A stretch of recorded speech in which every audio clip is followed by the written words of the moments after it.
Production का, तो इसका मतलब होता है कि जो उत्पादन हो रहा है उसमें आप किस तरीके से वृद्धि कर सकते हैं।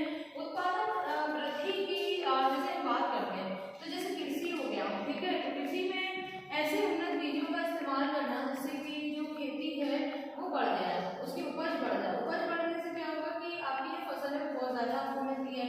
जब फसल ज़्यादा आपको मिलेगी तो फिर क्या होता है, आप उसको बेच करके उतना ही ज़्यादा पैसा जो है इकट्ठा करते हो। तो इस तरीके से कुछ भी, ये तो एक आपकी आम सी फसल वाली बात हो जाती है। इसके अलावा जैसे बागवानी हो गया, पशुपालन हो गया, मत्स्य पालन हो गया, तो इन सब में भी जो है आपका ये जो है इन उत्पादन में भी वृद्धि करने का एक जो है सफल काम किया जाता है, जिससे कि वो अपना स्टेटस जो है इम्प्रूव कर सके या कम्युनिटी जो है वो डेवलप हो सके। इसके बाद जो आपका सेकंड और आता है टॉपिक, वो है आपका कंस्ट्रक्शन वर्क का, यानी कि निर्माण कार्य का। निर्माण कार्य से क्या मतलब है कि जैसे गांव की सड़कें हैं और इसके अलावा वहाँ पे तालाब होते हैं और स्कूल्स होते हैं, तो इस तरीके से जितनी भी वहाँ की चीज़ें हैं उनका कंस्ट्रक्शन होना बहुत ज़रूरी है। क्योंकि क्या होता है, जब निर्माण नहीं होता है तो इंसान को प्रॉब्लम होती है। स्पेशली गाँव वगैरह में सड़कें जो है नहीं बनी होती है, बहुत सी जगह मुख्य मार्ग से बना हुआ है, लेकिन गाँव में अंदर जाते हो तो वहाँ पे सड़कें नहीं मिलती हैं, कच्ची कच्ची सड़कें होती हैं, जो कि बारिश के मौसम में सबसे ज़्यादा जो है हानि पहुँचाती है, लोगों की जान तक चली जाती है। तो यहाँ पे क्या है कि जैसे इन सड़कों का निर्माण कराना, इसके साथ साथ प्लस आगे निकल जाए तो जैसे तालाब वगैरह है तो उनका भी निर्माण कराना, जिससे कि पानी की जो कमी हो रही है उसको जो है दूर किया जा सके। तो इस तरीके से जो है कंस्ट्रक्शन वर्क भी जो है इस प्रोग्राम के जो है अंतर्गत आता है। एंड देन थर्ड जो आपका पॉइंट है वो है आपका हाउस कंस्ट्रक्शन का, यानी कि लोगों को बताया जाए कि किस तरीके के घर का निर्माण करें। क्योंकि क्या होता है, जब घर कच्चे होते हैं या कुछ ऐसा होता है तो जब अर्थक्वेक आता है, ठीक है, तो अर्थक्वेक में क्या होता है, जो कच्चे मकान होते हैं सबसे पहले वही गिरते हैं और जिनकी वजह से मौतें भी बहुत जल्दी हो जाती हैं। या बाढ़ का पानी अगर आ जाता है, किसी गाँव में समस्या है बाढ़ के आने की, तो मकान जल्दी उनका गिरना, इसके अलावा और भी ऐसे कई जो है पॉइंट्स हैं।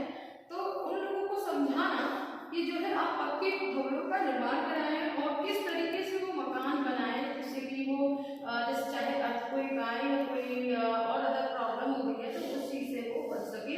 तो इसके साथ ही उनको मटेरियल्स जो प्रोवाइड हो जाए, मेन की जो गांव के लोग हैं उनके पास उतना ज़्यादा पैसा नहीं होता है, तो उनको ईजिली जो है ये कंस्ट्रक्शन के लिए जो है ईजिली, जैसे सीमेंट हो गया, ईंट हो गया, मोरंग हो गई, तो जिन चीज़ों से मकान बनता है तो वो चीज़ें उन्हें कम कीमत में या सही कीमत में और बहुत आसानी से उन्हें उपलब्ध हो जाए। क्योंकि गाँव में ये सब मिलना काफ़ी रेयर होता है और इसके लिए शहरों से जो है मंगाया जाता है मटेरियल, तो इसके लिए जो है उन्हें बहुत ही ईजिली जो है मटेरियल प्रोवाइड हो जाए। तो ये भी एक बहुत बड़ा काम जो है इसके अंतर्गत होता है।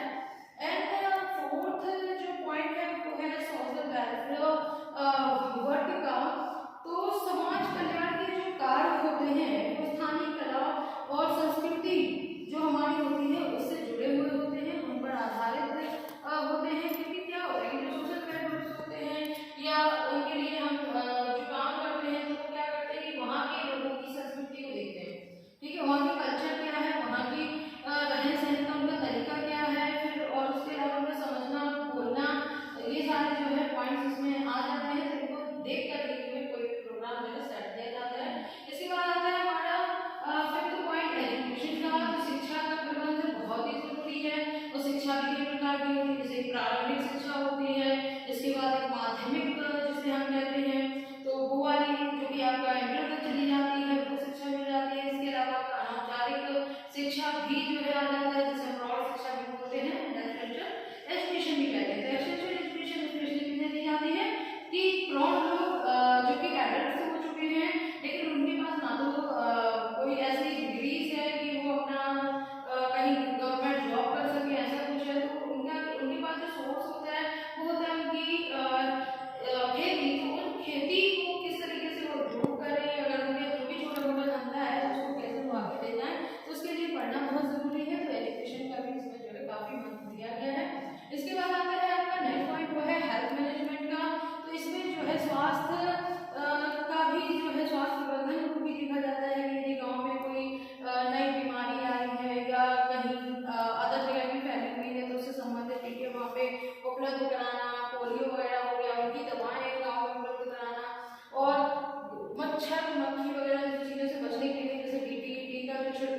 होता है उसको बनाना।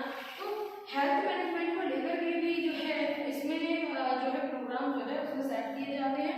इसके बाद आता है आपका नेक्स्ट वो है डेवलपमेंट ऑफ ट्रैफिक। तो यातायात के कहा जाए विकास, ये भी पॉइंट आ जाता है क्योंकि गांव में अभी भी ज़्यादा यातायात के साधन नहीं होते हैं, जिसकी वजह से वो अन्य कहा जाए बड़े शहरों से जुड़ने में उन्हें कठिनाई होती है, आने जाने में अव्यवस्था होती है। तो उससे एक चीज़ और होती है कि गाँव में जब सड़कें नहीं होती, यातायात के साधन नहीं होते हैं, तो जब कोई बीमार पड़ता है तो कभी कभी बहुत जानलेवा साबित हो जाता है, क्योंकि आप समय से डॉक्टर के पास नहीं पहुंच पाते हो और रास्ते में ही जो है लोगों की मौत हो जाती है। तो ये भी एक बहुत बड़ा पॉइंट जो है इसमें आ जाएगा। इसके बाद आता है last integrated rural development programme. तो समन्वित जो ग्रामीण विकास कार्यक्रम है जो जुड़े हुए होते हैं, ये कार्यक्रम बहुउद्देशीय होते हैं, क्योंकि इनका जो डिफरेंट टाइप का एग्जाम होता है कि मतलब इन्हें हर एक तरीके से डेवलप करना, मतलब अकेले एजुकेशन ही नहीं या अकेले मान के चलिए ये ट्रैफिक मैनेजमेंट ही नहीं है, उनके डेवलपमेंट हेल्थ ही नहीं, तो सारे पॉइंट को लेकर के वो चलते हैं कि कहाँ कहाँ गाँव में कमी हो रही है, तो उन कमियों को दूर करने के लिए जो है ये बहुत ही बड़ा सबक जो है माना जाता है। तो ये आपका पॉइंट यहाँ पे यही टॉपिक खत्म होता है।